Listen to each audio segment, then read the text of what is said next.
안녕하세요. 법무법인 법조입니다. 형사사건에서 가장 중요한 것은 빠른 판단 및 대응인데요. 오늘은 카메라 등 이용 촬영죄에 대하여 알아보려 합니다. 카메라 등 이용 촬영죄, 소위 몰카로 알려져 있는 범죄죠. 이 혐의를 받는다고 했을 때 합의를 해야 할 상황과 그렇지 않은 상황이 있습니다. 과연 어떤 사례에 초점을 맞춰서 진행해야 하는 걸까요? 카메라 등 이용 촬영죄는 작은 기기 또는 스마트폰을 사용해 타인의 신체를 찍었을 때 성립되며 유포나 판매, 전시하는 행위도 물론 촬영죄 안에 들어갑니다. 지난 5월 19일 처벌이 강화되었는데요. 뿐만 아니라 처벌 대상 또한 복제물까지 확대되었고 타인의 촬영물을 구매해서 소지하거나 저장하거나 시청하는 행위도 처벌이 가능합니다. 카메라 등 이용 촬영죄는 형량이 높은 편입니다. 만약 누군가의 사진을 몰래 찍고 배포했다면 7년 이하의 징역 또는 5천만 원 이하의 벌금에 처해집니다.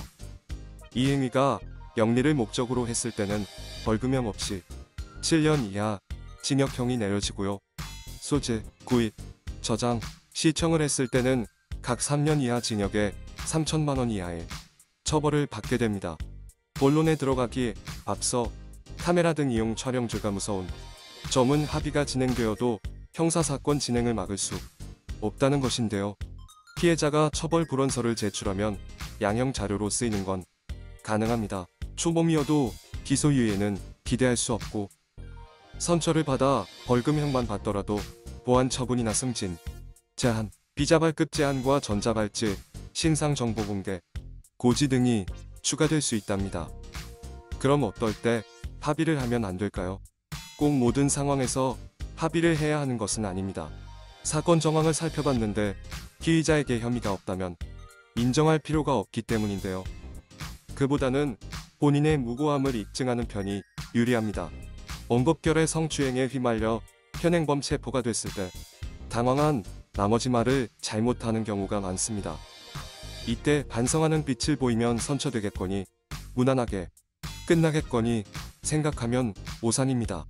수사기관으로부터 진술 자료를 받은 뒤 사실이 아닌 부분에 있어서는 강력하게 어필하는 일이 필요합니다. 물론 카메라 등 이용 촬영죄 합의가 선처로 이어지기도 합니다. 강력하게 무고를 주장할 수 없는 경우는 어떨까요? 실제로 사진을 찍었다든가 현장에서 체포됐다든가 하는 상황이라면 발뺌할 여지가 없습니다. 이런 경우 법률 대리인과 상담 후 합의를 보는 편이 나은데요. 합의가 원만하게 이루어진다면 처벌 불원서를 받아 제출할 수 있습니다. 이상으로 법무법인 법조에서 전해드렸습니다. 감사합니다.